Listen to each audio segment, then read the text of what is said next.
There are families in which the middle child grows wild in rebellion, loud in defiance, forever clamoring for the attention denied to her. Eleanor Whitcomb was not that sort of middle child. Where others shouted, she learned to observe. Where others demanded, she learned to endure. London would later say that this was her first and greatest mistake. The city mistook her silence for absence. She had grown up between two blazing stars. Lady Charlotte, the eldest, had been proclaimed a diamond of the first water before she was 19. Her beauty filled rooms, her laughter stitched conversations together. She had married Lord Norwood, a man whose name was followed by the soft, reverent phrase, heir to considerable estates, almost as faithfully as it was followed by his shadow. People said Charlotte's future shone as brightly as the Norwood silver displayed in their drawing-room. They were not wrong. Lady Margaret, the youngest, had never needed to be told the world would indulge her. She discovered it early and wielded that knowledge like a fan, fluttering open and closed with light cruelty. At 18, she had become the cherished wife of Lord Hadley, a man whose influence made parliamentary votes lean where he wished, and private doors open when they ought to remain shut. When Margaret entered a room, she did so as though the floor had been laid for her feet alone. And Eleanor, placed between Norwood's respectability and Hadley's influence, possessed something society admired only in the abstract, an impeccable reputation. She was never seen in a compromising position. Her gowns were always tasteful, never ostentatious. Her conversations, when they were drawn out of her, were measured, informed, and respectful. She neither blushed foolishly nor flirted beyond what was proper. She danced as custom required, smiled when addressed, listened more than she spoke. It ought to have been enough. It was not. Year after year, season after glittering, exhausting season, the same realization echoed through drawing-rooms and opera boxes whenever Eleanor's name arose.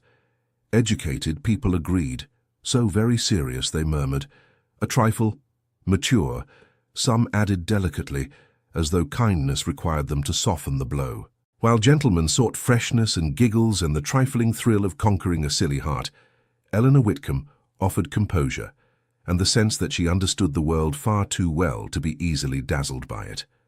Suitors came, but lightly. They admired her conversation, compared her favorably to some flightier cousin or acquaintance, and then, without quite knowing why, turned their earnest attentions elsewhere. They asked Charlotte for introductions, Margaret for dances, and Eleanor for opinions. It was in its own way a peculiar form of exile. Pity followed. The first few seasons, it was hidden behind polite smiles and the determined optimism of matchmaking mammas. "She has such a lovely figure," they would say, as though speaking loudly enough might conjure an enamoured earl from thin air. "And those eyes. Mark my words, Lady Whitcomb, it is only a matter of time." But time, as it is wont to do, grew tired of being threatened. By Eleanor's fourth season, the tone had shifted. Pity had deepened into something almost comfortable. People rehearsed it, perfected it, polished it the way they polished compliments. A smile of faint sorrow here, a soft squeeze of the hand there, a wondering comment at how cruelly blind gentlemen could be to true worth, all directed at Eleanor and never at those who failed to see her. She became, in the quiet ledger society keeps in its collective mind, a woman to be pitied but not pursued, harmless, useful, dependable. The sort of guest who filled a vacant seat at dinner, balanced the numbers at a ball, and could be relied upon not to scandalize or disappoint. No one expects very much of the middle child who does not complain, until, of course, something cracks. The first cracks in London's complacency appeared in the form of whispers. They began, as such whispers often do, in the corner of a drawing-room late in the afternoon, when the tea was nearly gone and the sunlight had turned thin and cold. "Have you heard," someone asked, "about Harrowgate?" The name carried weight, even spoken softly. Alexander Hastings, Duke of Harrowgate, had been more myth than man for the better part of 4 years. Once his presence had been as inevitable as the Prince Regent's at any notable function. He had danced rarely but flawlessly, broken hearts without appearing to notice, and played politics with the unhurried assurance of a man who knew precisely how far his influence stretched. Then his wife died. No one agreed precisely on the manner of it. Some said illness, speaking of a wasting sickness that had shrunk the Duchess to a shadow of herself. Others leaned closer and whispered of a riding accident, a broken neck, a scream that had never quite finished, silenced by an impact no one had time to prevent.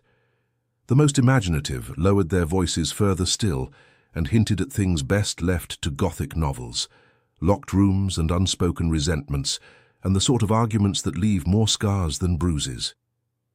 What was certain was this. From the day of her death, the Duke of Harrowgate had withdrawn. He ceased to attend balls.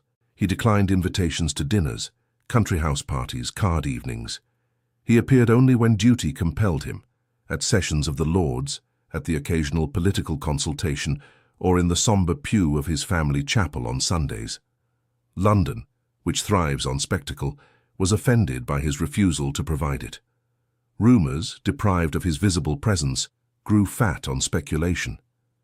He will never marry again, some declared. He adored her. He is half a ghost himself. On the contrary, others argued, he is merely waiting. Mark my words, he will choose with extraordinary care. Men do not forget the lesson of a first misstep. A man like Harrowgate cannot remain alone, the practical insisted. There are estates to consider, an heir to be begotten. Titles do not persist on grief. Yet no woman, no matter how well-born or well-favoured, could claim to have danced with him, conversed with him, or drawn even a passing flirtatious glance since his withdrawal. He was an absence heavily outlined. Which is why when the winter brought with it the Davenports' grand ball, no one expected his name to be whispered at all, much less entwined with that of Eleanor Whitcomb. The morning of the ball began like any other in the Whitcomb household, with a flurry of servants and the rustle of silk. Charlotte visited, as was her habit, with her usual cloud of confidence, and Norwood's carriage waiting at the curb as though the street itself belonged to them. Margaret arrived later, fragrant with a new perfume, and an airy disdain for the idea of winter balls at all. "You know the only reason they choose December," she declared, removing her gloves with the sort of dramatic flair some women reserved for fainting fits, "is because everyone is so wretchedly bored by now they will accept any excuse for amusement. We are like children, shrieking at the sight of a new toy." "You shrieked at the sight of that necklace Hadley gave you," Charlotte observed mildly. "Do not pretend you did not." Margaret's hand flew to her throat at once, fingers brushing the delicate chain there. "That was not a shriek," she protested. "It was a perfectly dignified gasp. There is a great difference." Eleanor, at her dressing table, allowed herself a small smile. Their older sister's teasing, Margaret's indignation. It all unfolded with the inevitability of a well-rehearsed play. She could almost forget for a moment that she herself had not been granted such predictable lines in the script of her own life. "You will come with us this evening?" Charlotte asked, turning at last to Eleanor with the gentle insistence of a woman accustomed to being obeyed. "Norwood assures me the guest list is beyond reproach. Lady Davenport has been very careful to ensure every titled gentleman with even a passing acquaintance with a dance floor will be present," Margaret corrected. "Lady Davenport measures respectability by acreage and annual income. But yes, Nell, you must come.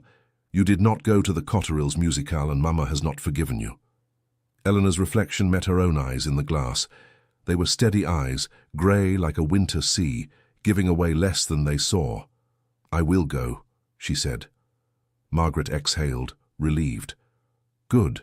I refuse to spend another evening watching you play the martyr by the fire while we freeze in draughty ballrooms without you." It was almost kind in Margaret's way. Eleanor did not point out that her absence from such events neither prevented her sister's enjoyment nor increased it. She simply turned slightly so Charlotte's maid could finish arranging her dark hair, smoothing it into an elegant style that conceded nothing to passing fashions. Hours later, when the lamps were lit and the sky outside their windows had turned to black glass, Eleanor stood again at the threshold of yet another ball. Not the Davenport ballroom yet, but the threshold between decision and consequence. Her gloves were buttoned, her shawl draped over her shoulders, her mother's soft instructions still lingering in the air. "Remember, dearest, the Davenports are old friends. You will be noticed, and if any gentleman at all, should ask you to dance twice, do not refuse him." The old ache stirred then, the one that crept in whenever such hopes were hung around her neck like invisible jewels. Eleanor swallowed it quietly. "I will remember, Mama." And then Charlotte, already half wrapped in her cloak, turned suddenly back. For once, something like anxiety had carved a faint line between her brows. "Eleanor," she said, voice dropping, "do not go to the ball alone again." The words threaded through the quiet of the hall, catching Eleanor by surprise. She blinked. "I did not intend to," she began, glancing toward the door where Norwood's carriage waited. "I thought—" "I mean," Charlotte interrupted, stepping closer, "not alone in the way you are always alone, standing by walls, sitting near doors, pretending you are content to be invisible. You are not invisible to us, but to them." She trailed off, searching her sister's face. "Do not let them make you feel coarse spare." It was the most direct acknowledgement Charlotte had ever given of Eleanor's quiet exile. For a heartbeat, Eleanor did not trust herself to speak. The temptation to answer with something earnest, something raw, something that might not fit neatly into the safe, polished spaces of their lives, rose and then fell again. "You worry too much," she said instead, smoothing an imaginary wrinkle from her glove. "There is nothing so tragic as all that in a woman who prefers corners." Charlotte's eyes softened. "You do not prefer them. You settle for them." Before Eleanor could reply, a commotion sounded outside. The clatter of wheels, the muffled shout of a driver, the crunch of tires over frost-hardened ground. Norwood's carriage, Eleanor thought automatically. Perhaps Hadley's. The houses on their street were accustomed to expensive vehicles coming and going, but this sound was different. It settled uneasily under the skin, like a chord struck slightly off true. Margaret, always drawn to the possibility of spectacle, darted toward the window. "What on earth?" She stopped. "Charlotte," she breathed, "come here. You must see this."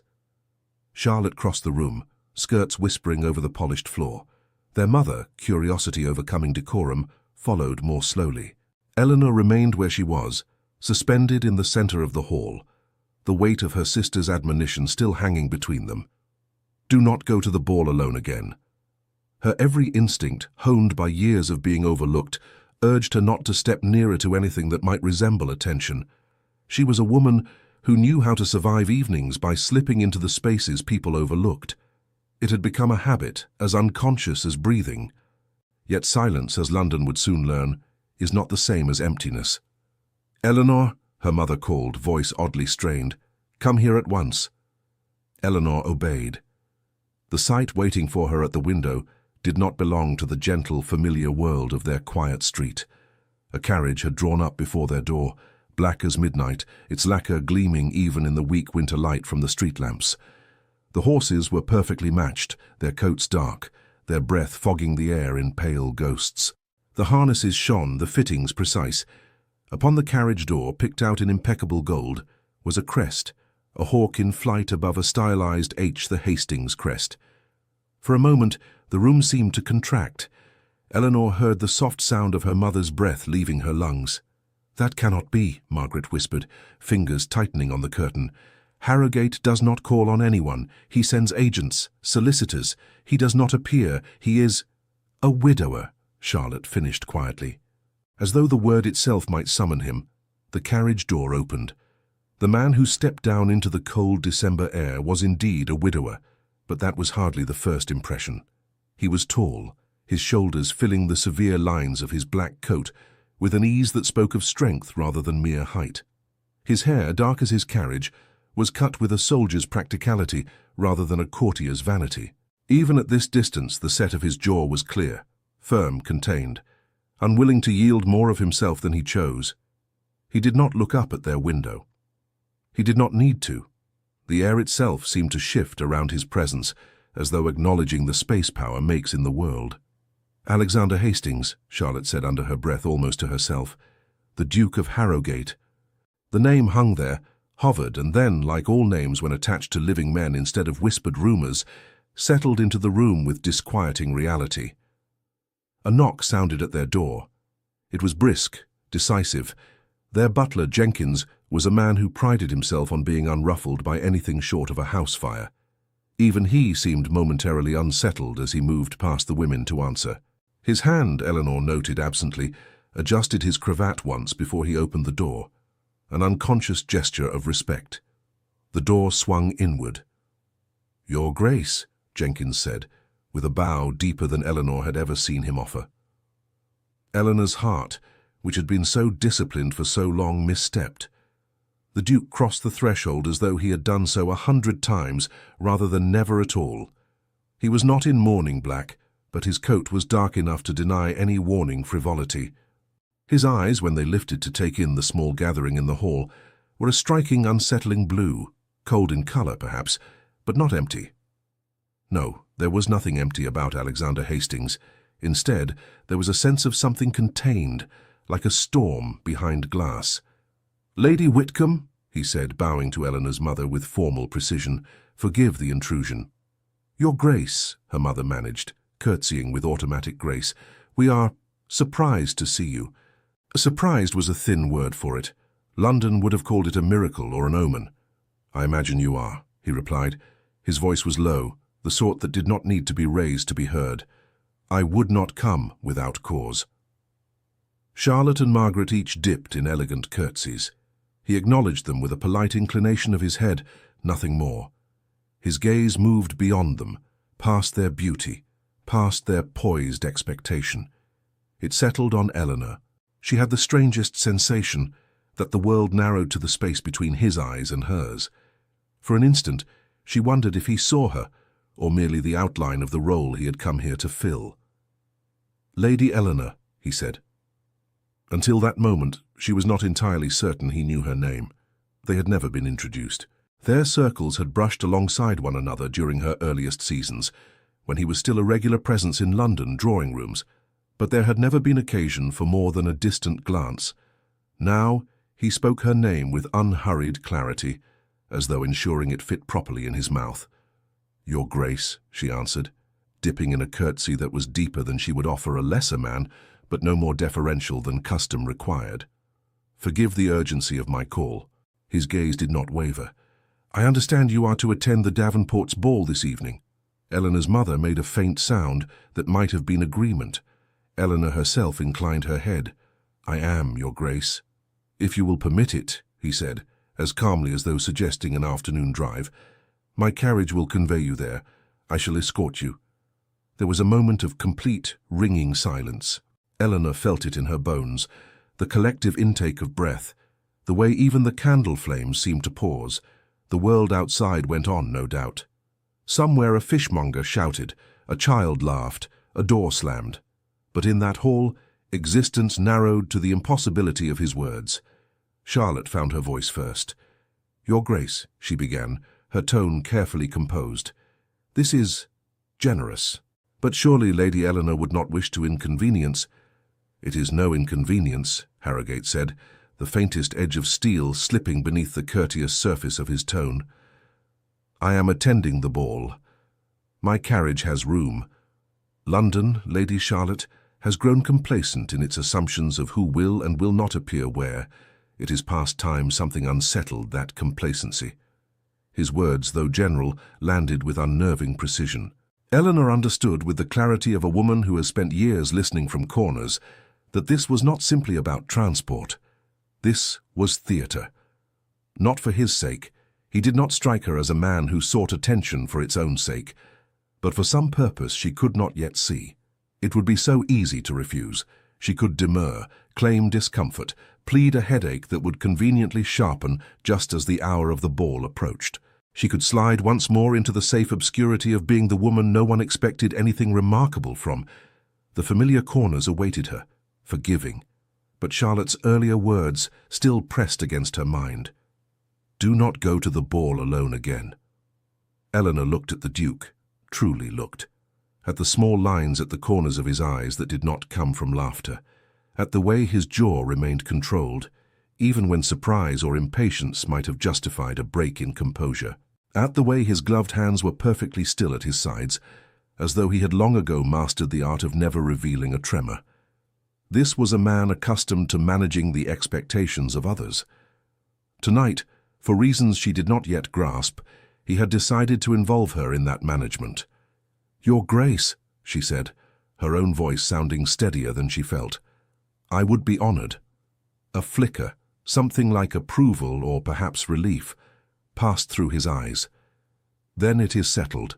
He turned to her mother, offering the polite reassurance of a man who knew exactly how much unease he was causing. "You have my word, Lady Whitcomb, that your daughter will be treated with every respect due her. And," he added, with a faint curve to his mouth that stopped short of a true smile, "I will return her to you at a reasonable hour. Scandal does not require lateness to thrive." Her mother, who understood all too well what scandal could do to a household, managed a small laugh at that. It sounded brittle, but it was laughter nonetheless. "Of course, Your Grace," she said. "We are honored by your notice." Honored, terrified, bewildered. The words swirled beneath the ones she chose. Within 10 minutes, Eleanor found herself seated opposite the Duke of Harrogate in his carriage, the lamplight catching the polished surfaces around them, and the world outside reduced to shifting patterns of shadow and frost. It was not the first carriage ride of her life, but it was the first in which her solitude was so thoroughly broken. They travelled in silence for some minutes. It was not a heavy silence. Rather, it had the quality of something waiting to be shaped. Eleanor, remembering every story she had ever heard about the Duke's aloofness, did not rush to fill it. She knew, from long practice, the value of letting others speak first. At last, he did. "London believes it knows everything that matters about us," he said, his gaze fixed on the small window beside him. "It observes, it judges, it concludes. It is rarely correct." It took her a second to recognize that he had used the plural. "Us." "London has had 4 years to invent stories about you," Eleanor replied, surprised to hear her own voice enter the quiet. "Where there is absence, people are desperate to fill it." He looked at her then, properly. The full weight of his attention was not an easy thing to bear. It was not cruel, but it was penetrating, as though he were cataloguing the precise shape of her response. "And what stories has London told about you, Lady Eleanor?" he asked. "What absences has it filled on your behalf?" Most men she knew would have begun with pleasantries. They would have commented on the weather, the excitement of the evening, the beauty of the decorations they had not yet seen. Harrogate had leapt with unsettling directness to the heart of things. Eleanor could have answered with a deflection. She almost did. But the air in the carriage felt different from the suffocating politeness of most drawing rooms. His question was not idle. It was, she sensed, a test of some sort, not of her charm but of her willingness to see herself clearly. "They say," she began slowly, "that I am very proper, that I have a spotless reputation, that I am serious, perhaps too much so, that I am safe." "Safe," he repeated. The word in his mouth did not sound like a compliment. "Yes," she said, "safe to invite, safe to speak to, safe to stand beside. No one fears I will steal a husband or cause a scene. No one fears my presence will bring about anything unexpected at all. I have never given them a reason to." Something in his expression shifted, almost imperceptibly. "Do you regret that?" he asked. She considered. "I regret," she said after a moment, "that I allowed them to become so comfortable with my invisibility that they forgot to ask whether it suited me." The corner of his mouth lifted just slightly. "London," he said, "is about to discover that its comfort was premature." The statement sat between them like a small, quiet bomb. Eleanor felt curiosity uncurl inside her, bright and dangerous. "You intend to shock them," she said. "I intend," Harrogate replied, "to remind them that I am not an absence to be filled with their speculation, and that you are not furniture to be arranged where it offends no one." She caught her breath, a sharp, involuntary sound. He knew, perhaps not every detail of her past 4 seasons, but enough. Enough to see how easily she had been set aside in favor of women whose value society found easier to name. "Why me?" she asked before caution could stop her. "Why not choose a woman London already adores, someone whose arm at your side would be no surprise at all? There are any number of ladies who would consider it an extraordinary honor to be seen arriving with you." "I am aware," he said dryly, "but being predictable defeats the purpose." He paused, his gaze holding hers. "Lady Eleanor, do you believe yourself strong enough to endure being seen at my side?" It was a strange question. Not, "Are you willing?" Not, "Do you wish it?" But "Are you strong enough?" "What is it you expect will happen?" she asked quietly. "Whispers," he said. "Speculation. Envy from some. Condescension from others. They will assign you motives you do not possess and deny you the ones you do. They will search your face for signs of ambition or desperation. Some will assume you have trapped me. To others that I am trifling with you. London does not like to be surprised. It resents those who remind it that it does not know everything." "You speak from experience," she observed. His eyes turned back to the window. "Yes."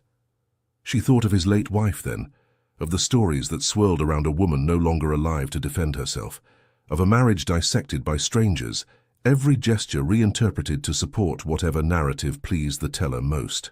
"It seems to me," Eleanor said slowly, "that London has already done its worst to you."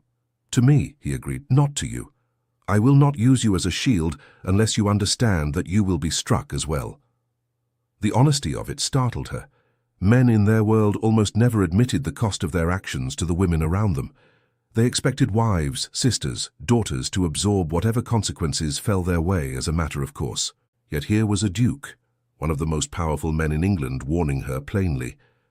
"Why do you care," she asked, "whether I am prepared?"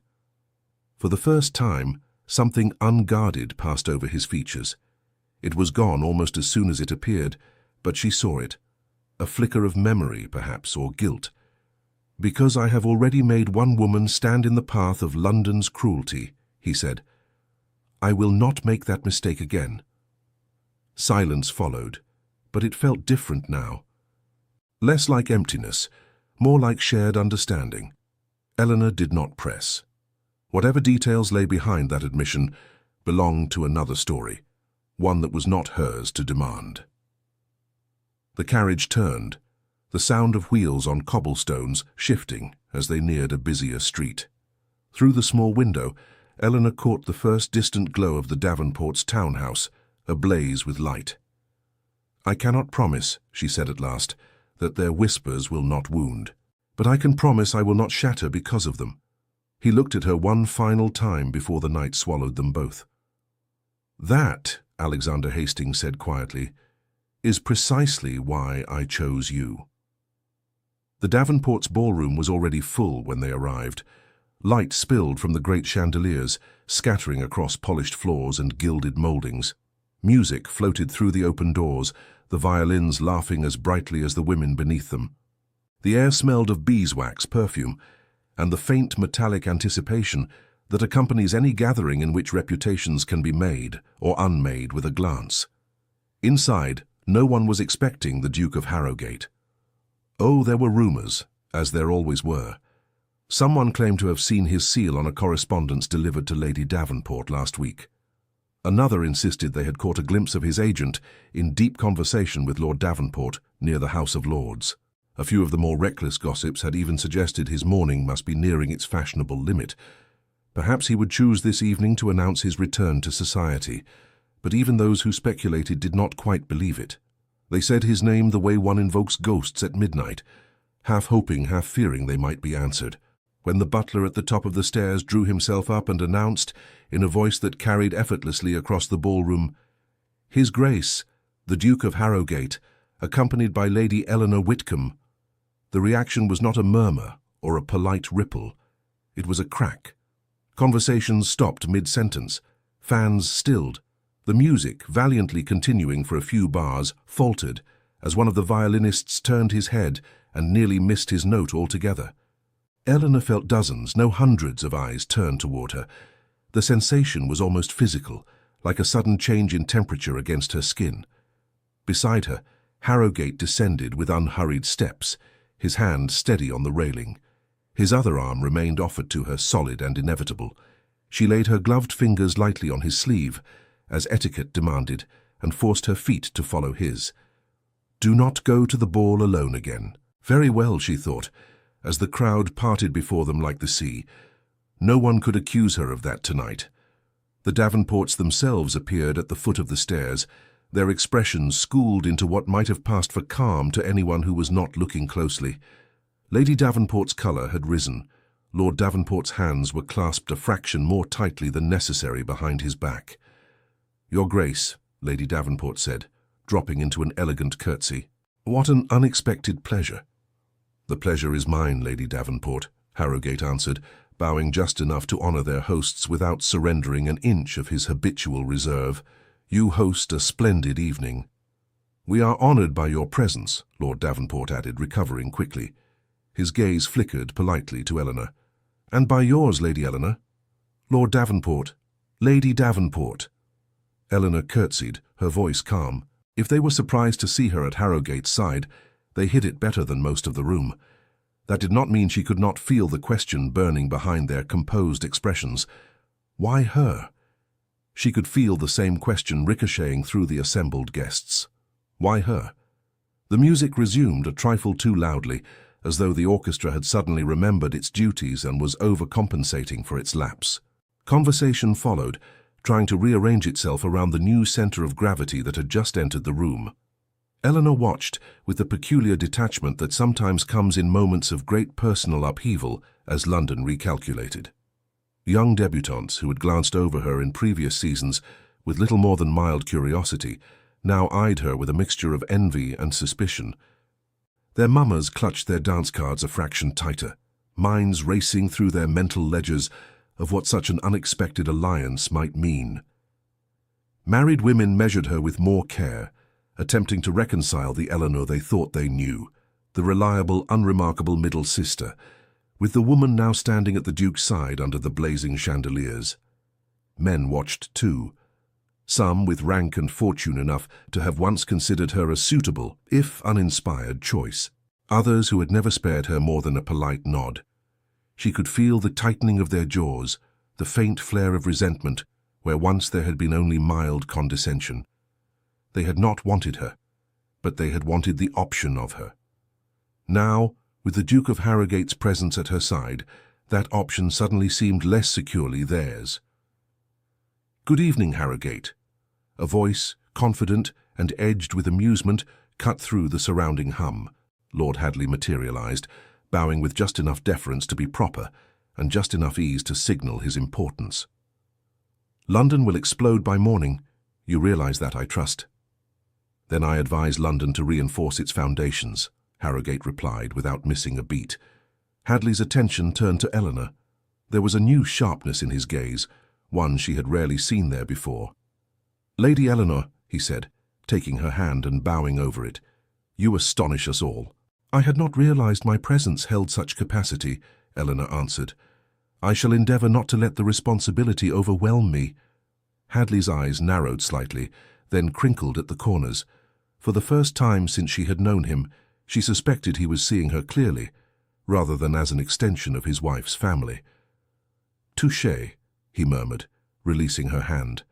If Hadley's reaction contained humour, others did not. Her Viscount Eleanor recognized only vaguely from previous seasons approached, all smiles and strained charm. "Lady Eleanor," he exclaimed with practised warmth, "I had no idea you and his Grace were acquainted." "We are tonight," Harrogate said evenly. "That will suffice for the purposes of this ball." The Viscount laughed too loudly, then retreated with the quick step of a man unwilling to risk further missteps. Whispers resumed, less stunned now and more eager. Eleanor caught snatches as she and the Duke moved through the room. Widower or not, he could have chosen anyone. Always thought her too serious, but perhaps... Middle sister, isn't she? The one who never... Must be an arrangement. Nothing else explains. She let the words wash over her, noting their sting but refusing to let it sink deep. They did not know her. Not really. They had never bothered to. Harrogate, for his part, did not flinch. If he heard the whispers, he gave no sign. He guided her through the early formalities, greetings to the hosts, acknowledgements of key political figures, as though he had been escorting her for years. At length, the first set of country dances concluded. The Master of Ceremonies announced the next, inviting gentlemen to claim partners. Eleanor's hand hovered near her fan, more from habit than necessity. In previous seasons, this had been the moment when she would scan the room, gauging whether anyone who offered for her first dance might conceivably ask again. Hope and resignation had waged quiet wars in her chest. Tonight, she did not look around. She hardly needed to. "Lady Eleanor," Harrogate said, extending his hand, "may I request the honor of this dance?" There was nothing particularly intimate in his tone. The words themselves were as conventional as the curve of the chandeliers. But the gesture, public, deliberate, in full view of every curious, hungry eye in the ballroom, carried weight. "Yes, Your Grace," she replied, placing her hand in his. As they took their positions on the floor, a hush fell over the crowd again, subtler than the earlier shock, but no less intense. Men and women leaned forward, the way they might at the theatre when a long-anticipated scene began. The music started.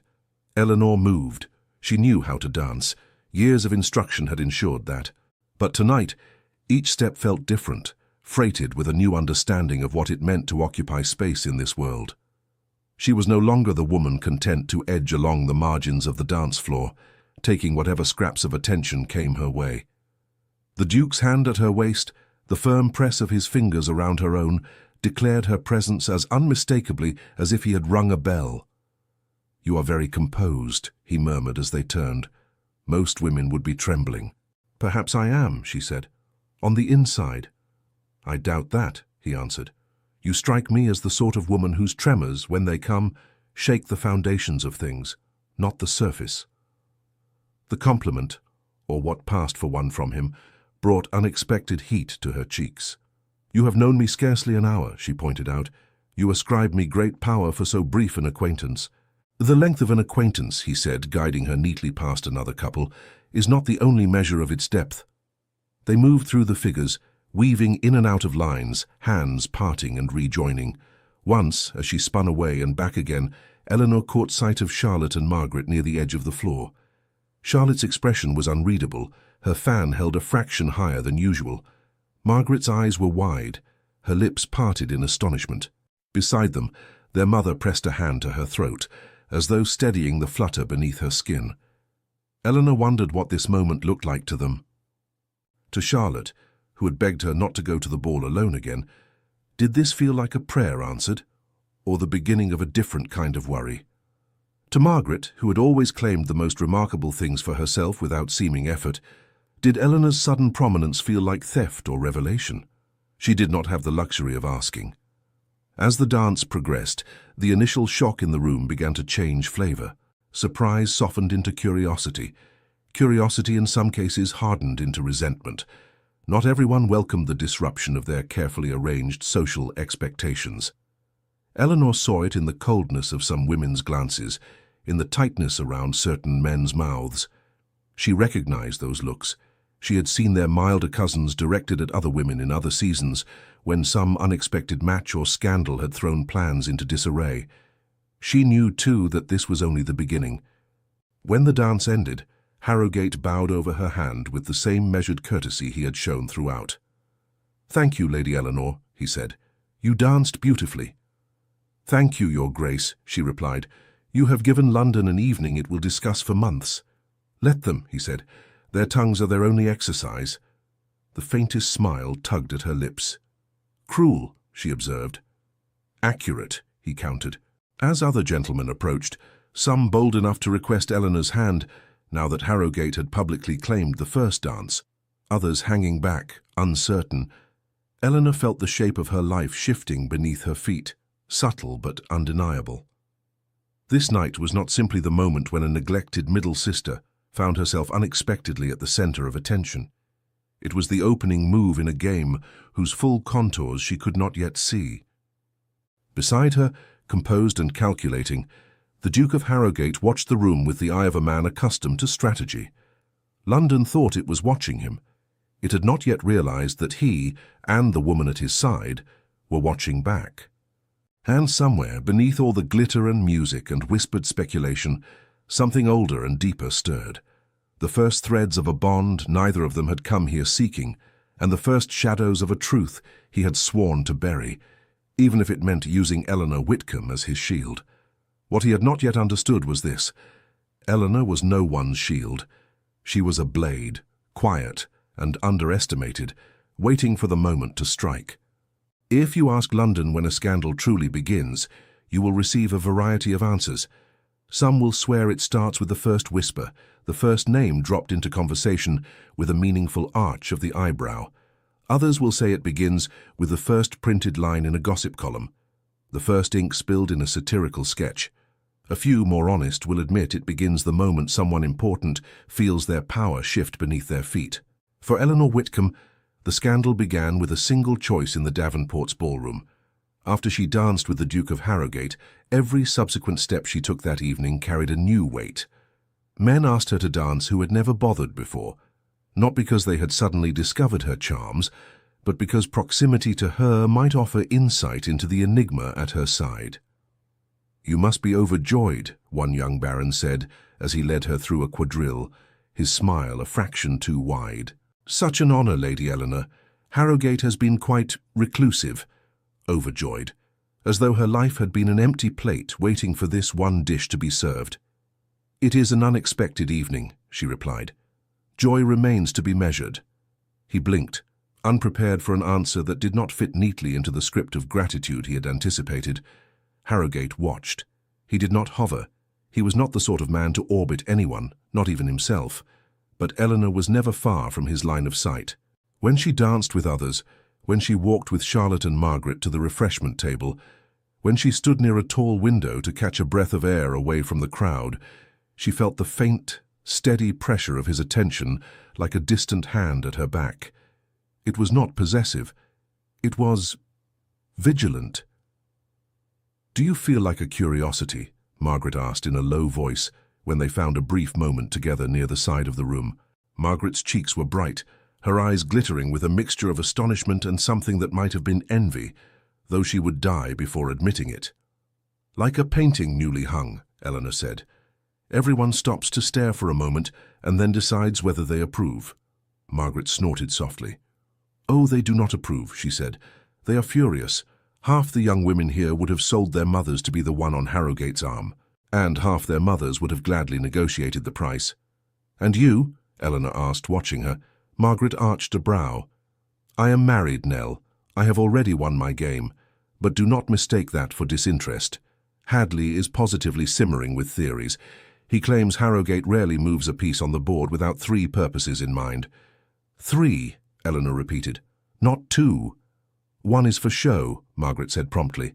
"One is for strategy, and one is for himself alone." Eleanor's gaze drifted almost involuntarily toward the Duke, who at that moment stood in quiet conversation with Lord Davenport and another older gentleman whose lined face spoke of long years in Parliament. His stance was relaxed, but the angle of his head suggested attention to every word. "Which purpose am I?" she murmured. Margaret followed her gaze, her expression sobering. "That," she said, "is what none of us know." They were not alone in their speculation. In a smaller salon off the main ballroom, a cluster of women gathered under the pretense of adjusting hairpins and cooling flushed faces. The true temperature of the room, however, rose and fell with each name spoken. "Harrogate must be ready to remarry," one declared as she dabbed a drop of water at the corner of her eye, not to wipe away tears, but to ensure the light caught them prettily. He would not appear so publicly otherwise. "But Eleanor Whitcomb?" another asked, incredulous. "He could have any woman. Why one who has been overlooked for so many seasons? Perhaps he values virtue," a third suggested, the word rolling off her tongue with the faintest hint of mockery. "A spotless reputation is not something one finds in abundance these days." "Virtue is well enough," the second woman said, "but dukes do not marry merely for that. There must be something. A dowry? A political connection? Some debt between their families?" At the far end of the room, a woman older than the rest, Lady Ashton, whose memory was as long as her tongue, spoke up. "Do not underestimate a man's desire to surprise you," she said. "Harrogate has been spoken of as a ghost for 4 years. Ghosts grow weary of their own stories. Perhaps he simply chose the woman no one thought to watch." Laughter followed, but thin and uneasy. In another corner of the house, in a study temporarily turned into a card room, The men conducted their own dissection. "A calculated move," said Lord Redford, a politician whose opinions bore enough weight that people listened even when they wished not to. Aligning himself with a family like the Whitcombs, respectable, uncontroversial, gives him a shield. "A shield against what?" asked a younger man, shuffling cards with a little more vigor than precision. "Against the continued fascination with his grief," Redford replied. "If he is seen in the company of a woman beyond reproach, the whispers about his mourning will have to find a new target. London prefers its scandals with some promise of misbehavior. Lady Eleanor offers none." "You underestimate women," Hadley said mildly from his place at the table. "That one has more steel than you give her credit for." "Oh?" Redford raised a brow. "You know her well, Hadley." "I am married to her sister," Hadley replied. "I know what it means to live in proximity to underestimated women. It is rarely wise to forget they exist." Back in the ballroom, as the evening progressed, Eleanor began to feel the edges of herself clearer than she ever had before. The scrutiny, while exhausting, stripped away the last thin layer of pretense that had clung to her over the years. She could no longer imagine herself unnoticed. Neither could anyone else. During a lull between dances, Harrogate rejoined her near a pillar wreathed in winter greenery. The holly and ivy cast faint shadows across his face, lending him an almost severe air that did nothing to soften the sharpness of his features. "Are you tired?" he asked quietly. "A little," she admitted, "though not as much as people might have hoped." His mouth quirked. "You bear up under pressure," he said. "Good. Did you expect otherwise?" she asked, then realized the question might have sounded more vulnerable than she intended. "No," he said. "I chose you because I expected precisely this." The certainty in his tone warmed something in her chest that had been cold a very long time. Before she could respond, a new voice intruded. "Your Grace, Lady Eleanor." Eleanor turned to see a woman she recognized at once, though they had never been more than acquaintances. Lady Verity Sinclair. She was known in society for three things: beauty, wit, and a talent for gathering secrets like butterflies. "Lady Verity," Harrogate acknowledged with a courteous nod. "You are looking well." "Well is not the word I would choose," she replied, her gaze flicking between him and Eleanor with unabashed interest. "Electrified, perhaps. London has not had such a jolt in years." Eleanor inclined her head politely. "You are kind to elevate our small choices to the level of electricity, Lady Verity." "Oh, my dear," Verity said with a smile that did not quite reach her eyes. "There is nothing small about the choices of a duke, or the women he brings with him." The remark hovered on the fine line between compliment and barb. Eleanor felt its edges. "Then I hope," Eleanor said calmly, "that when London recovers from its shock, it will recall that I walked through these doors of my own will." Verity's eyes sharpened. "Of course," she said after a heartbeat. "I would expect nothing less from you." She moved on, leaving a faint trail of perfume and speculation in her wake. Harrogate watched her depart with a look Eleanor could not quite pass. "Be cautious with that one," he said. "She collects stories," Eleanor agreed, "but so do we all in our own way." "She sells hers," he countered. "Not always for coin, sometimes for influence, sometimes for the pleasure of watching them ruin what others have built. She has held my name in her mouth before. I did not care for the taste it gave her." Something in his voice, a hint of old anger quickly leashed, made Eleanor's pulse quicken. "What did she say?" she asked. "Nothing original," he replied. "Nothing I had not already heard in a dozen drawing rooms, but she is efficient in disseminating what she hears. If there is a new story to be told about me, she will ensure it is told thoroughly." "About us," Eleanor corrected gently. His eyes met hers, assessing. "Yes," he said, "about us." The word hung between them, more intimate than any endearment could have been. The evening wore on. Near midnight, as the ball reached its glittering height, Lady Davenport, ever the careful hostess, arranged for a final waltz. Partners were chosen with an eagerness that barely pretended to be decorous. For many young women, this would be the last dance before weeks of quiet country visits. For some, the last dance before engagements were settled and futures sealed. Eleanor did not expect Harrogate to claim her again. He had made his statement. To do so twice would not simply cause comment, it would scream intent. So when he approached, stopping before her with the same calm composure he had worn all evening, Eleanor sensed the ground shift again. "Lady Eleanor," he said, extending his hand, "will you grant me this dance as well?" Conversation died in a wide circle around them. It was as though the entire room collectively held its breath. She knew the calculus playing out in dozens of minds. One dance might be dismissed as courtesy or theatrics. Two, especially the first and last of the evening, suggested something more deliberate. Eleanor met his gaze steadily. "Yes, Your Grace," she said. "I will." They moved together onto the floor. If the earlier country dances had felt like exercises in navigation, this waltz felt like stepping into a storm's eye. The music swept them in slow circles around the room, the rest of the world blurring at the edges. Eleanor was acutely aware of the warm, firm pressure of his hand at her back, the precise way his fingers closed around her own.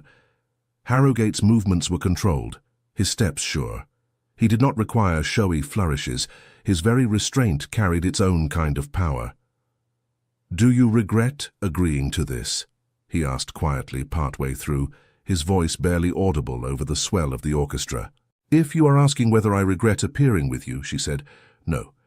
If you are asking whether I anticipated quite this much attention," she allowed herself a faint smile. "Also no." "And now that you have it?" he pressed.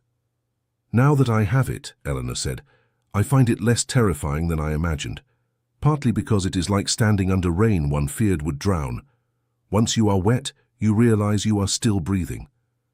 He looked at her, and something like admiration flickered across his face. "You were never meant for the shadows they pushed you into," he said. "And you?" she asked before she could stop herself. "Were you meant for exile?" He hesitated for a fraction of a beat. If she had not been watching his face so closely, she might have missed it. "No," he said. "But we do not always choose when we step out of the light, Lady Eleanor. Sometimes the door closes behind us before we are ready." "When your wife died," she said softly. The words were not a question, yet he answered them as though they were. "Yes." There it was. Not a full confession, not a detailed recitation, but an acknowledgement, a tether from the man he had been to the man he had become. "What made you open it again tonight?" she asked. He regarded her for a long moment, long enough that she felt the world narrowing to the space between their joined hands. "A promise," he said. "To whom?" she asked.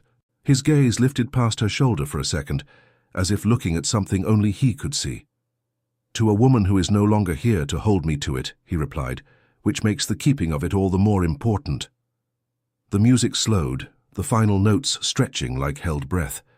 As the orchestra brought the waltz to its gentle conclusion, a murmur swelled around them, a wave of speculation not quite loud enough to break into words. Harrogate bowed over Eleanor's hand, his lips not quite touching her glove. "Thank you," he said quietly, "for stepping into this with me."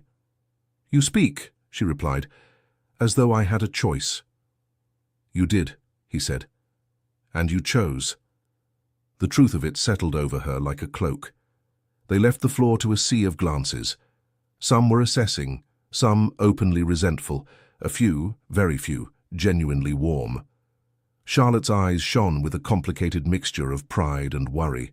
Margaret looked as though she might explode if someone did not usher her to a sofa and feed her every detail.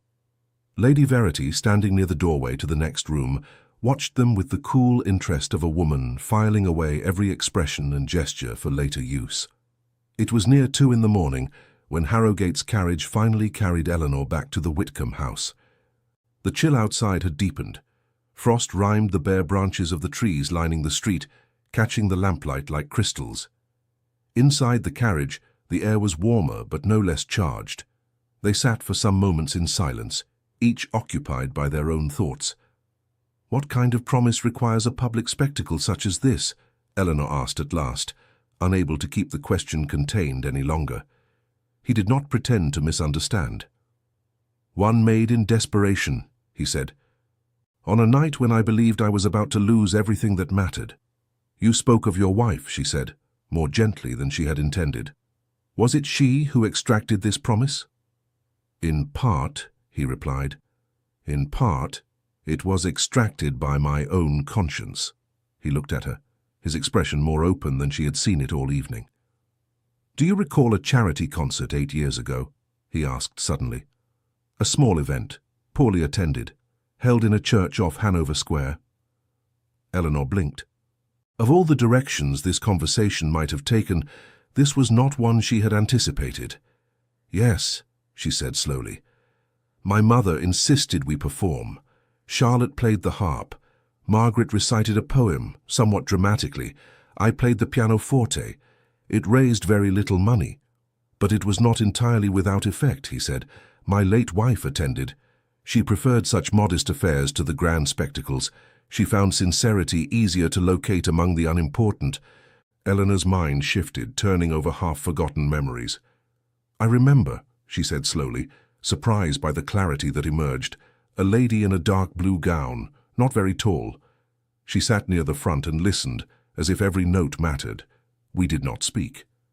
You did, Harrogate said softly. Not then. Later. The words raised the hair on the back of Eleanor's neck.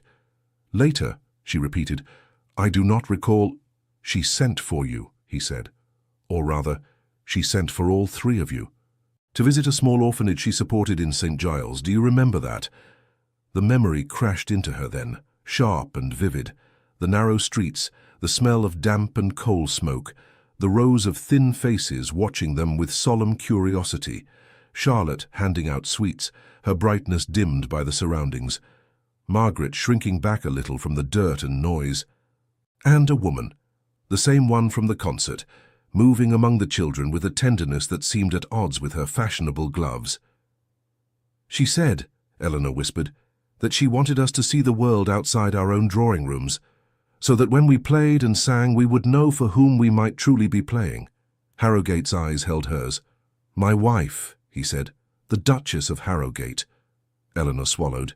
She never gave us her name. She rarely did, he said. She liked to be useful without being thanked. Eleanor's heart thudded in her chest. Why are you telling me this? She asked. Because, he said, my wife mentioned you often after that day. The carriage seemed to tilt. Me? Eleanor repeated, shaking her head. That cannot be. I said very little. Charlotte charmed everyone. Margaret provided drama. I merely played. Precisely, he replied. You listened more than you spoke. You watched. When one of the children began to cry, you did not call for the matron. You went to her yourself, sat on the floor so you would not tower over her, and let her finish before you tried to comfort her. My wife thought very highly of that. Heat rose to Eleanor's face, a mixture of surprise and grief, for a woman she had barely known, who had nonetheless carried a memory of her all these years. That was nothing, she protested weakly. To you, he said, not to my wife. Nor, I suspect, to the child. He exhaled as if bracing himself. On the last night of her life, he said quietly, my wife made me swear to do 3 things. To protect the orphanage we visited together, to carry forward certain reforms she had begun in the management of my estates, and to ensure that when the time came, Eleanor Whitcomb would not be devoured by this city. The world, which had been tilting, now seemed too empty of sound. She said my name, Eleanor whispered. Yes. In the midst of her and in the midst of dying, she thought of me. She thought, he said, of women like you. She named you because she had seen you. She recognized something in you the world had not yet discovered how to use or how to break. She believed London would either ignore you completely or, once it noticed you, attempt to consume you. Eleanor closed her eyes briefly, absorbing this. Why would London wish to consume me? She asked. I am hardly so significant. Do not be so certain, Harrogate said. You are connected to more than you know. The words sent a prickle down her spine. In what way? She asked. He hesitated, his jaw tightening. That, he said slowly, is a longer story, and one I should not begin in a carriage outside your mother's house at 2 in the morning. The carriage had indeed come to a halt. Through the small window, Eleanor could see the familiar outline of her family's front steps. A lamp burned in the hall. Someone was awake. Her hand tightened slightly in her lap. "You speak as though my life has been moving towards something I have never been told," she said. "In some respects," he replied, "so has mine." He met her gaze directly. "Lady Eleanor, will you trust me enough to visit Harrowgate House in 2 days' time? Not as the subject of gossip at a ball, but as a guest. There is something you must see, and there are truths I will not share anywhere else. There are moments when a woman stands at a crossroads and cannot know which path will define her life." Eleanor thought of her mother, sitting up with a book she would not read, ears straining for the sound of her daughter's return. She thought of Charlotte, warning her not to go to the ball alone in the way she always did. She thought of Margaret, hungry for drama, and of London, hungrier still. And she thought of the Duchess in her dark blue gown, sitting in that cold church, listening as if every note mattered. "Yes," Eleanor said, "I will come." A muscle in his jaw relaxed. "Good," he said. "I will send a formal invitation. Let London make of it what it will." As the footman opened the carriage door, cold air rushed in. Harrowgate stepped out first, then turned and offered his hand to Eleanor. For a brief moment, standing there under the weak glow of the street lamp, her hand in his, Eleanor had the unshakable sense that she was stepping not merely onto her family's front walk, but into the heart of a story that had begun long before she was old enough to understand it. Inside, her mother, Charlotte, and Margaret were waiting. Her mother rose the instant Eleanor entered, her expression a battleground of emotions, relief, anxiety, calculation. "You are late," she said, then corrected herself at once. "Of course you are late. I cannot expect a ball of this magnitude to end at a reasonable hour. Were you seen?" Eleanor supplied gently. "Yes, Mamma. I believe I was." Charlotte studied her face with a searching intensity. "Are you all right?" she asked. "Yes," Eleanor said. "Tired, overwhelmed, but yes." Margaret, more direct, burst out. "Did he say anything? Does he intend anything? Nell, you must tell us everything. Hadley says he would not have claimed you so openly if there were not some larger game at play, and I do not know whether to be delighted or offended on your behalf."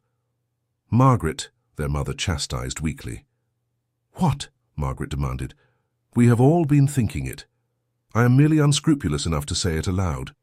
Eleanor removed her gloves slowly, buying herself a few seconds. "He intends," she said, "to disturb London's complacency. That much he has admitted." "And you?" Charlotte asked softly. "What do you intend?" Eleanor looked at her sisters, at her mother, at the life she had inhabited for so long, the familiar walls, the well-worn patterns of their days, safety of a sort, invisibility of another. "I intend," she said, feeling the truth of it form even as she spoke, "to stop waiting for the world to decide what I may be." Her mother's eyes filled with tears. "Eleanor," she whispered, "you must be careful. A man like Harrowgate, his grief, his reputation, the stories—" "I know," Eleanor said, "but I also know this. He has given me more honesty in one evening than most men have offered me in years." "And if that honesty wounds you?" Margaret asked. Eleanor thought of the Duchess's dying request, of Harrowgate's stark admission. "Then I will decide for myself whether the wound was worth its cause," she replied. Upstairs in her room, long after her mother and sisters had gone to bed, Eleanor lay awake, staring at the ceiling.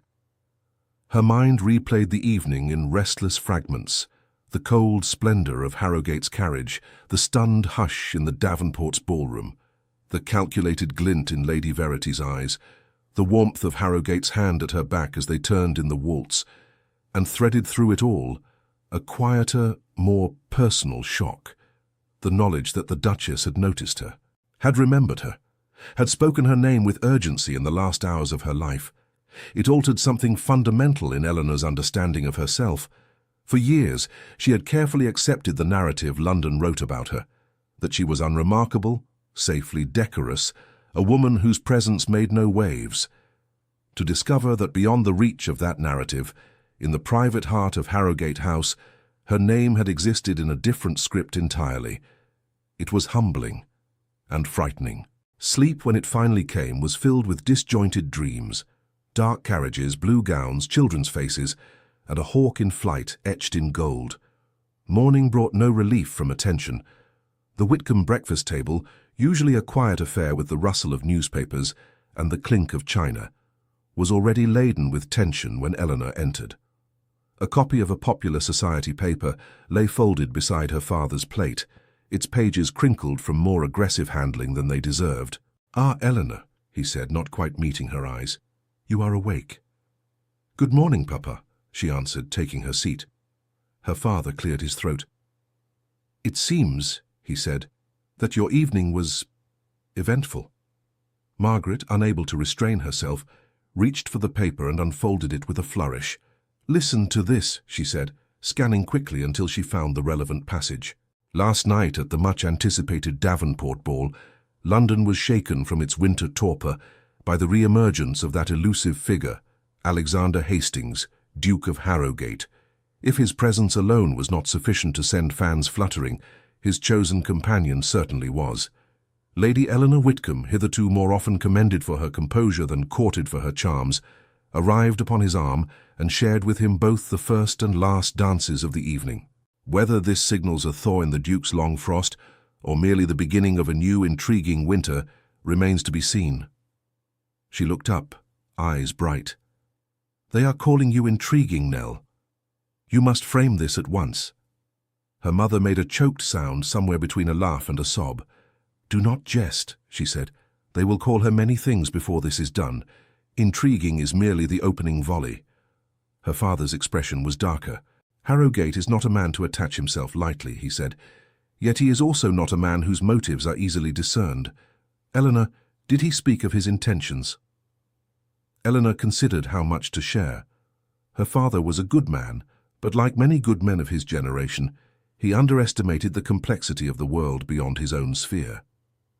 "He spoke," she said carefully, "of wishing to counter some of the stories London has told about him. He believes that by appearing with someone whose reputation is quieter than most, he can redirect those stories." Her father's mouth tightened. "Quieter," he repeated. "Invisible, they mean. Overlooked. Do you understand, Eleanor, that you have been used this way before? Not by dukes, perhaps, but by 100 people who valued your unobtrusiveness more than your person." "Yes," she said, "I understand that very well." "And you consent to it again?" he demanded. Eleanor met his gaze steadily. "No," she said, "I consent to something different. I know I am being seen now. He made very sure of that. Whatever he intends, he has stripped away the comfort of invisibility. I chose to step into that with my eyes open. That is not the same as being used without my consent." He studied her, his frown deepening into something almost like reluctant respect. "You have grown," he said slowly. "I do not know when it happened, but you have." "When you were not looking," she replied gently. The corner of his mouth twitched. "Touché," he said, echoing Hadley's word from the night before. As the morning wore on, more papers arrived. One contained a crude but recognizable cartoon, Harrowgate as a dark, brooding figure, leading a faceless young lady up a staircase labeled "Return to Society." Eleanor's name was scrawled beneath the lady's slippered feet. Another featured a column by an anonymous writer, speculating with barely concealed relish on the Duke's sudden interest in the overlooked middle daughter of a respectable but unremarkable house. "They make it sound as though your unremarkableness is your most remarkable quality," Charlotte observed dryly. "It was," Eleanor said, "until last night." By afternoon, calling cards began to appear. Women who had not visited the Whitcomb house in years suddenly remembered their affection for Eleanor's mother. Men of varying degrees of consequence stopped by, "on business with your father," and made certain they were seen to leave their cards for Eleanor as well. "It is like watching a garden after a storm," Margaret said as she examined the growing stack. "All the creatures that hid are suddenly darting out, eager to see what has changed." "Some of those creatures bite," Charlotte warned. Eleanor did not disagree. The formal invitation to Harrowgate House arrived just before dusk. It was delivered not by a footman, but by a man Eleanor recognized from descriptions, Mr. Finch, Harrowgate's long-serving secretary. He was slight, balding and possessed of the sort of impeccable posture that suggested a lifetime spent in the background of important events. "Lady Eleanor," he said, bowing, "His Grace asks that I convey his regrets at the necessity for formality after last night's informality, but he assures me it is prudent." "Prudent?" Eleanor echoed. "For your protection," Finch replied, "and his. A written record of your visit, properly timed and framed, leaves less room for malicious invention." It was a sobering thought. That truth itself needed paperwork to defend it. Eleanor accepted the envelope. Inside, the invitation was brief and meticulously worded. It requested the honor of her presence at Harrogate House in 2 days' time for tea and conversation. It noted correctly that her mother might wish to accompany her, but added in a more personal hand at the bottom, "If you are willing, I ask that you come alone. There are matters I must discuss with you that do not admit an audience on my age." Her mother read the note twice. "I do not like the thought of you there without me," she said. "I know," Eleanor replied. "But if I am to step into this fully, there will be moments when you cannot stand beside me." Her mother's fingers tightened on the paper. "You sound," she murmured, "like someone about to marry." Eleanor's heart skipped. "We are nowhere near that," she said quickly. "He has made no such declaration. If anything, he seems determined to speak to me as an ally, or a confessor, or both." "That may be more dangerous," her mother said. "One knows where one stands as a wife. Confidantes can be discarded when the crisis passes." "Perhaps," Eleanor said, "but I am already in this crisis, whether I choose to name it or not." In the end, her mother agreed, reluctantly, to let her go alone. "On one condition," she said. "Name it," Eleanor replied. "You will not accept anything from him, promise, offer, gift, without bringing it home and looking at it in daylight with those who love you," her mother said. "Men like Harrogate can make the darkest corners look deceptively safe. I will not have you moving into his shadows without a lantern of your own." Eleanor nodded. "That," she said, "I can promise." 2 days later, a different carriage drew up before the Whitcomb house. Harrogate had not sent his own this time. Instead, a more modest but still elegant vehicle bearing no crest arrived, driven by a coachman whose livery was deliberately unobtrusive. "Discretion," Finch explained when Eleanor stepped out. "His Grace thought it kinder." "Kinder," Eleanor thought, then delivering her to his door in a blaze of heraldry that would draw every curious gaze along the route. The ride across town felt shorter than the one to the Davenports' ball, though it carried more weight. When the carriage turned onto the street where Harrogate House stood, Eleanor felt her breath catch. The house was even more imposing by daylight than rumour made it at night. Tall with a severe classical facade, its stone was the pale colour of old paper. The windows were large but shuttered on the upper floors, giving the impression of a face with its eyes half closed, watching but not inviting. As Finch helped her down, Eleanor tilted her head back to take it in fully. "You are not afraid?" he asked quietly. "Yes," she said honestly, "but fear is not always a warning to turn back. Sometimes it is a sign you are finally somewhere that matters." He studied her for a moment, with an expression that on another man might have been called fond. "You will do, I think," he murmured, almost to himself.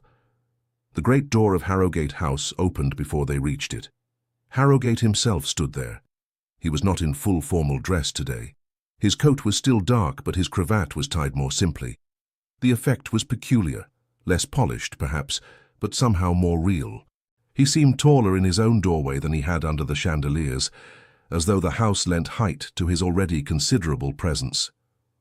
"Lady Eleanor," he said, bowing. "Thank you for coming." "Your Grace," she replied. "Thank you for inviting me." He stepped aside to let her enter. She had expected the interior of Harrogate House to be cold. Instead, it felt hushed. The great entrance hall was beautifully proportioned, its marble floors set in an intricate pattern, its walls hung with paintings whose frames alone looked as though they could pay off a small nation's debt. But there was an absence of the cluttered ostentation found in many grand houses. No excessive displays of plate or porcelain, no unnecessary adornments. It was a house that knew its own worth and saw no need to shout. "Come," he said.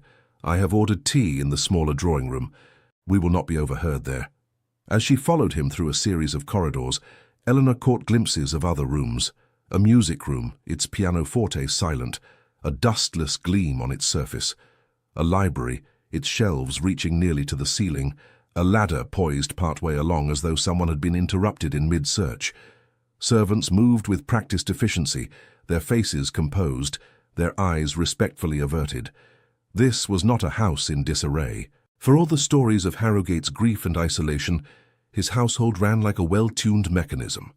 The smaller drawing room he led her into was, in fact, not particularly small, simply less grand than the great salons she had pictured.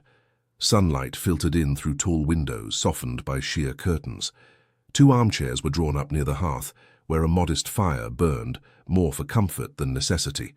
A tea tray waited on a low table between the chairs. "Please," he said, gesturing to one of the chairs. "Sit." She did. He took the other. For a moment, the scene felt deceptively domestic. 2 people taking tea in a well-appointed room, the roles of host and guest clearly defined. If not for the thick undercurrent of unspoken history and expectation, it could almost have been ordinary. He poured for her, his movements as deliberate here as they had been on the dance floor. "You spoke of my wife's promise," Eleanor said, once they each held a cup. "Of her wish that you protect me or women like me from being devoured by this city. You implied there is more to that than kindness or sentiment." "There is," he said. He set his cup down without drinking. "Eleanor." "May I call you Eleanor?" he asked.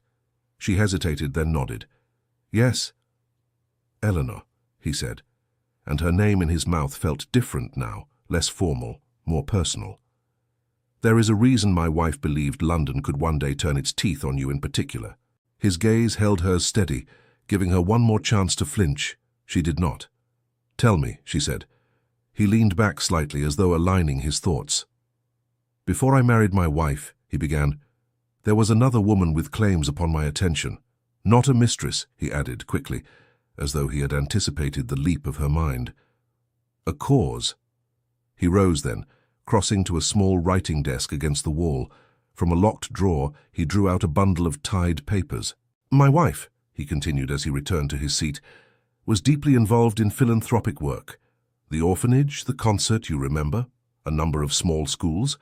She believed that charity without structure was simply a salve for wealthy consciences.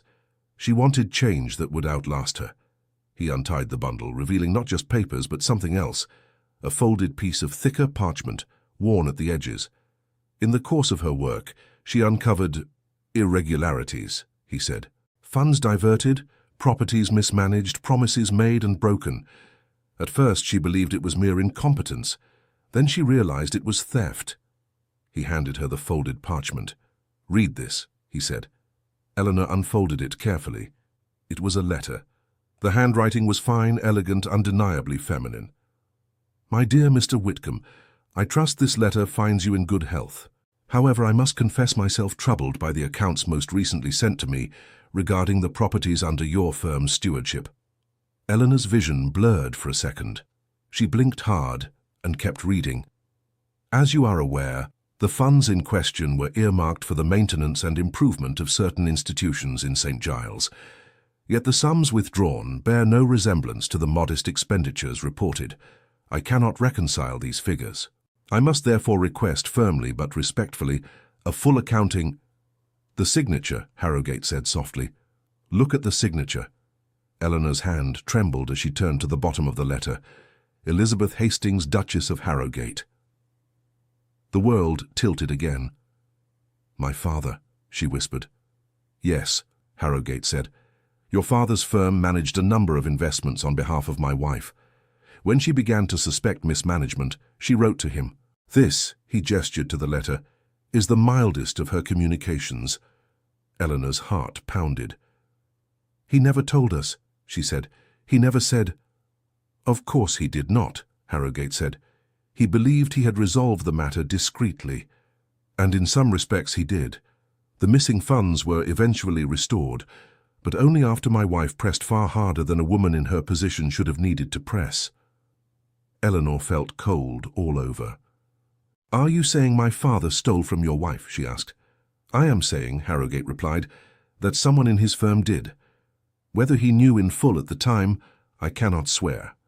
But he knew enough to be afraid when my wife refused to let the matter go." He watched the cascade of emotions across her face with an expression that was almost gentle. "You are not responsible for his choices," he said quietly. "No," she said, "but I am shaped by them." He nodded once as if she had confirmed a private assessment.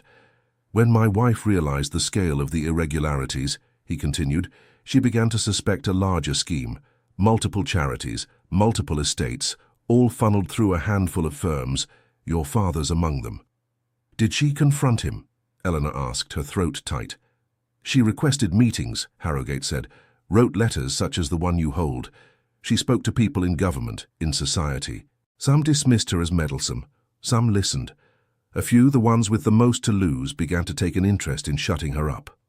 He paused, his gaze turning for a moment inward. "On the night she died," he said, "she told me 3 things. The name of the orphanage she feared would be closed if she failed, the names of the men she believed most responsible for the thefts, and your name." Eleanor clutched the letter tighter. "Mine," she said. "Yes, not because you were implicated. On the contrary, because you were connected to the man whose firm sat at a key point in the scheme, and because you, more than your sisters, possessed the temperament my wife believed would either be crushed by such knowledge or transformed by it." "I do not understand," Eleanor said, fighting to keep her voice level. "I barely knew her. She met us twice. How could she—" "My wife noticed what others did not," he said simply. "She saw that your sisters moved through the world as though it would bend for them. You moved through it as though you expected to accommodate it. And yet, when pressed, you resisted in small, stubborn ways. She believed that if the truth about your father's firm ever became public, you would be the one to demand it be faced honestly, and that for that reason you would become a target." "A target," Eleanor repeated numbly. "For anyone who wished to keep the scheme quiet," he said, "discrediting you, binding you to a man whose reputation could be used to overshadow such questions, or simply marrying you off to someone far removed from all of it. Any of these would serve. My wife feared that if she failed to expose the full scale of the thefts before her death, the next best option was to ensure that you, of all people, did not become collateral damage when the reckoning came." Eleanor sat very still. "In the years since her death," Harrogate said, "I have uncovered more of what she suspected. I have seen men fall quietly, not in the public eye, but behind the scenes, forced to sell properties, compelled to resign from positions, all while the public is told some bland story about health or family concerns. Your father was not among the worst. But he was vulnerable." "My father is an honest man," Eleanor said, though the letter in her hands trembled. "He may have been careless. He may have trusted the wrong people, but he is not. He is not a villain in a melodrama." "No," Harrogate agreed. "He is not. Which is part of why I am speaking to you now. The true villains would not hesitate to sacrifice him if it served their purposes. And they would not hesitate to use you as leverage to ensure his silence, should it ever be necessary." She met his gaze, understanding now with a sickening clarity. "And so," she said slowly, "you brought me to that ball. You placed me at your side. You made it impossible for them to move against me without drawing the eyes of the whole city." "Exactly," he said. She laughed then, a short, incredulous sound. "So I am your shield after all." His jaw tightened. "No," he said. "You are the one my wife asked me to protect, even when I did not wish to protect anyone ever again. The shield is my reputation. They know that touching you now is to touch me. I am the barrier. You are the point." "The point," she repeated. "Yes," he said, "the point at which their schemes intersect with my patience, the point at which the quiet woman they discounted becomes the one person who can pierce their pretense." Her head spun. "And what," she asked, "do you expect me to do with this knowledge? Confront my father? March into drawing rooms and denounce men whose names I do not even know? "No," he said, "not yet. Perhaps not ever in that melodramatic fashion your sister would enjoy. What I expect, what I hope, is that you will understand why your life has suddenly become of interest to people who never looked at you twice before, and that you will let me stand between you and the worst of what they might attempt." The room felt smaller, the fire's warmth suddenly suffocating. "You have had years to learn this," Eleanor said, "to adjust to it. I have had an evening and an afternoon." "I know," he said quietly. "It is unfair." "Yes," she agreed. "It is." They sat in silence for a moment, the weight of all that had been said settling around them like heavy drapery. At last, she asked the question that had been coiled beneath all the others. "And if I refuse," she said, "if I choose to step back from this, to retreat into the quiet life London once offered me, what then?" He looked at her with an intensity that almost frightened her. "Then," he said, "I will find another way to keep my promise. But I will do so with the knowledge that I failed to convince the one person my wife believed would understand what was at stake." Guilt pricked, but so did anger. "You ask a great deal," she said. "Yes," he replied. "I do." "I ask." "Yes," he replied. "I do. I ask you to let me use your name and presence as part of a game you did not choose to play. I ask you to trust that my vow to my wife will not lead me to sacrifice you, as she herself was sacrificed by those she attempted to expose. I ask you to step out of the life you thought you knew and into one in which very little will ever again be simple." "And in return," she pressed, "what do you offer, Your Grace, besides protection and scandal?" For the first time since she had entered the house, something like a genuine smile flickered at the edges of his mouth.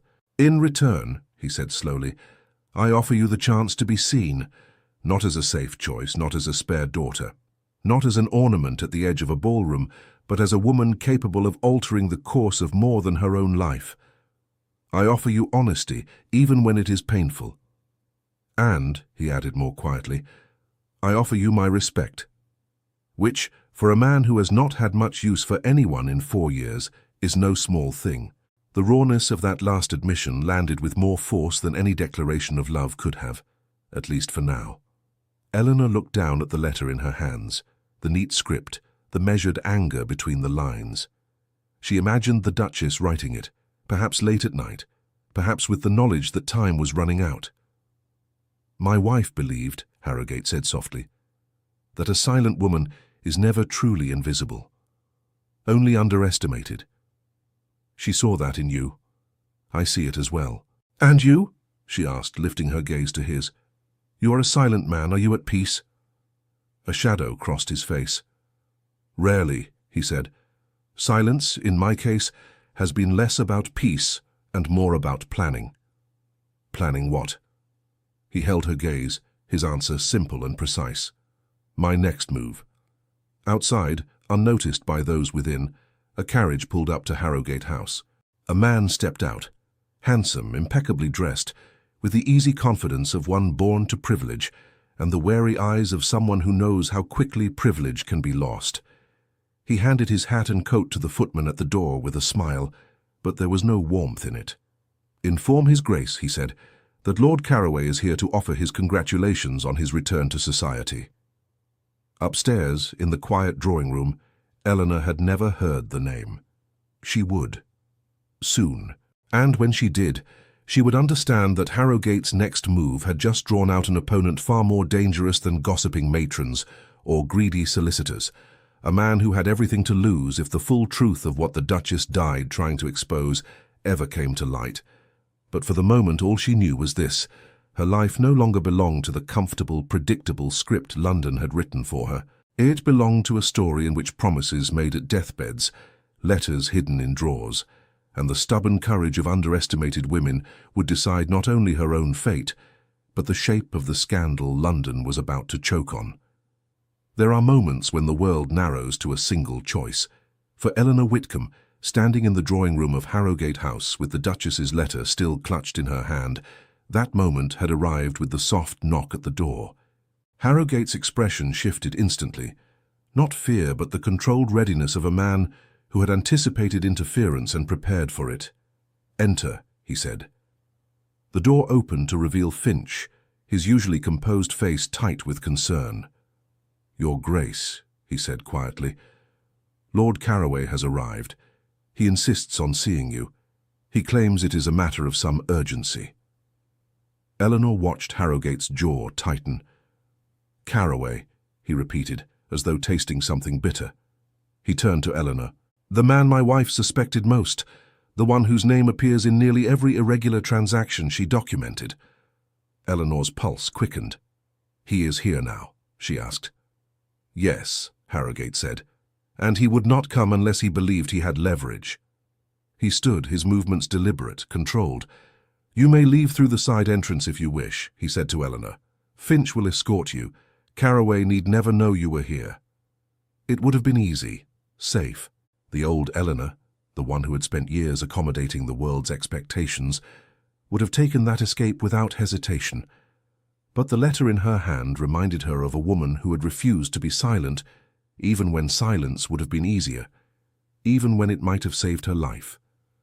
"No," Eleanor said, rising to her feet. "I will stay." Harrowgate studied her face. "He is dangerous," he warned, "not with weapons, but with words. He will twist whatever he sees here into something that serves his purposes."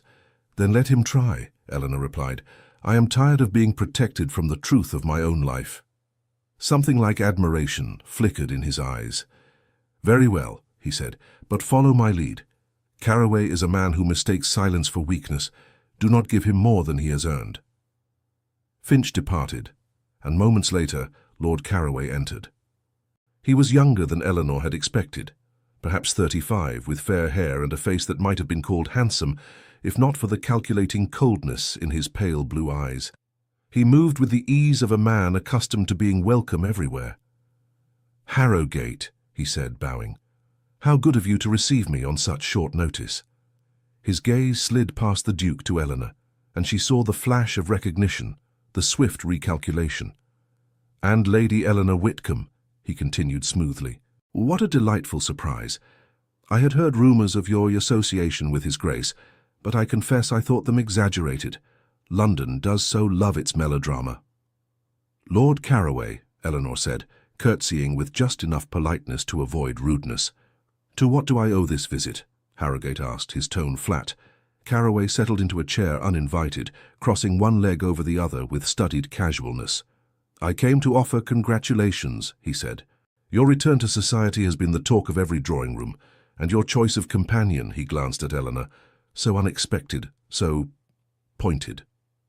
"I require neither congratulations nor commentary on my choices," Harrowgate said. "Of course not," Carroway agreed, "but I thought it only fair to warn you, out of concern for an old acquaintance, that certain names are being whispered alongside yours. Names connected to old investigations, old scandals that some believed buried with your late wife." The threat hung in the air, thinly veiled. Eleanor felt her hands tighten on the letter she still held, hidden in the folds of her skirt. "My wife," Harrowgate said quietly, "died pursuing justice. If her work troubles you, Lord Carroway, perhaps you should examine why." Carroway's smile did not waver, but his eyes hardened. "Justice is such an inconvenient word," he said. "It implies absolutes. But we both know the world is more complicated than that. Men make mistakes, firms mismanage funds, ledgers become confused. None of this requires melodrama or accusations of villainy." "Unless," Eleanor said suddenly, surprising even herself. The confusion was deliberate. Both men turned to her. Carroway's expression remained pleasant, but something predatory moved beneath it. "Lady Eleanor," he said, "you speak as though you have some knowledge of these matters. I wonder where a young woman of your sheltered upbringing might have acquired such certainty." She met his gaze without flinching. "From a letter," she said, "written by a woman who refused to be silenced by men who thought her inconvenient." She drew the Duchess's letter from her skirt and held it up. Carroway's composure cracked, just slightly, just enough. "That," he said carefully, "is a private correspondence. It has no bearing on anything." "It has every bearing," Harrowgate said. It names you, Caraway. Not explicitly, perhaps, but any man with access to the records my wife kept would see your fingerprints on every missing pound. Caraway stood abruptly. You have no proof, he said. Only the paranoid scribblings of a woman whose illness clearly affected her judgment. Eleanor's anger flared, hot and sudden. She was not mad, she said sharply. She was right, and you are here because you fear what will happen if the world believes her.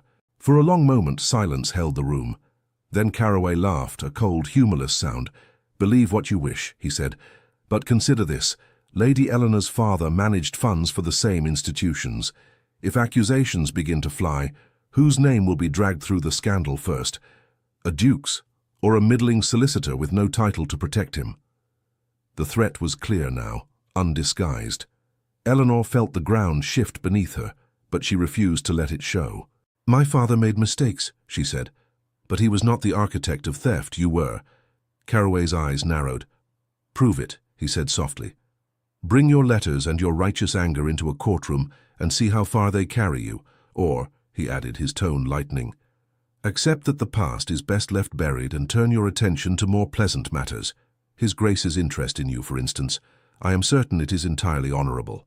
The insinuation stung, but Eleanor did not rise to it. I'm certain, she said, that whatever His Grace's reasons for bringing me into this, they are more honest than anything you have offered in years. Harrogate moved then, stepping between Eleanor and Caraway with the quiet menace of a man who had reached the limit of his patience. You have made your position clear, Caraway, he said. Now hear mine. I will not allow my wife's work to be dismissed as the ravings of an ill woman. I will not allow men like you to threaten those I have sworn to protect, and I will not allow you to remain in my house a moment longer. Caraway's face flushed. You are making a mistake, he said. No, Harrogate replied. You made the mistake 4 years ago when you underestimated a duchess. Do not compound it by underestimating me or her. He gestured toward Eleanor. Leave, Harrogate said. Now. For a heartbeat, Caraway looked as though he might argue. Then, with a curt nod, he turned and strode from the room. The door closed behind him with a sharp click. Eleanor exhaled, the tension draining from her shoulders. He will retaliate, she said. Yes, Harrogate agreed, but he will do so carefully. He knows that any move against you now draws attention he cannot afford, and that attention will inevitably lead back to him. He turned to her, his expression softening. You were brave, he said. Foolish, perhaps, but brave. I was angry, she corrected. Your wife deserved better than to have her memory dismissed by a man like him. She did, he said quietly. And so do you. Eleanor looked at him, truly looked, and saw not the distant, grieving Duke of London's rumours, but a man who had carried the weight of a promise for 4 years and was only now beginning to set it down. What happens now? She asked. Now, he said, we finish what she started. Quietly, carefully, but thoroughly. Caraway will make mistakes. Men like him always do when they are cornered, and when he does, we will be ready. We, Eleanor repeated. He smiled then, a real smile, small but genuine. Yes, he said, if you are willing. She thought of her father, of the scandal that might still touch her family. She thought of her sisters, of London's gossip, of the life she had thought she would live, and then she thought of the Duchess in her blue gown, listening as though every note mattered. I am willing, Eleanor said. In the weeks that followed, London discovered that Eleanor Whitcomb was not, after all, a woman content to ornament the edges of society.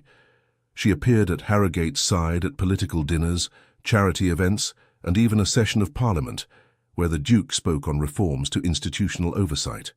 Her presence was noted, her composure admired, her sudden, inexplicable importance analysed endlessly in drawing rooms and gossip columns. Caraway attempted once to spread rumours about impropriety.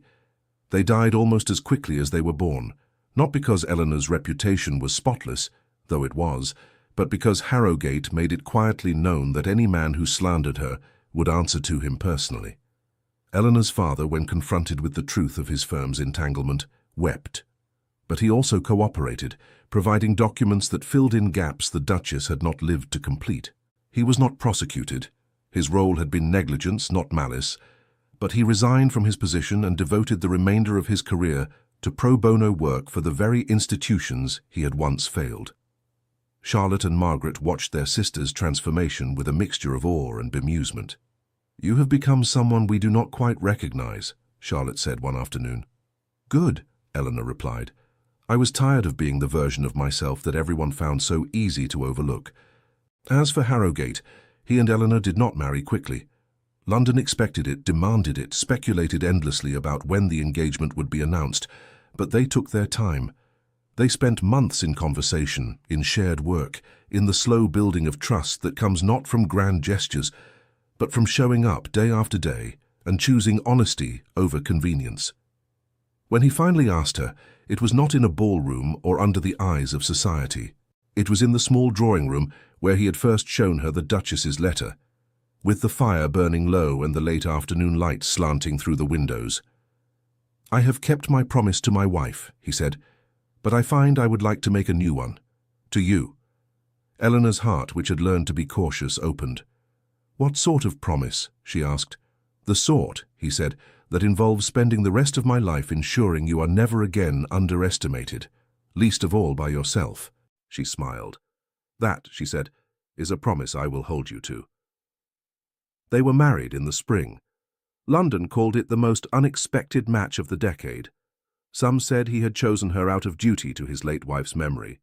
Others whispered about strategy and alliances and the careful management of scandal. Eleanor did not care what they said. She knew the truth, that a woman who had once been invisible had become the center of a story that changed not only her life, but the lives of those who had dared to underestimate her. And in the end, that was enough. Thank you so much for joining us on Eleanor and Alexander's journey. If you enjoyed this story of resilience, hidden courage, and unexpected love, we would be so grateful if you could take a moment to subscribe to our channel, leave a comment sharing your favorite moment, and hit that like button. And don't forget to turn on notifications so you never miss our next tale of romance and intrigue. Your support means the world to us, and we can't wait to share more stories with you soon. Until next time, dear listeners.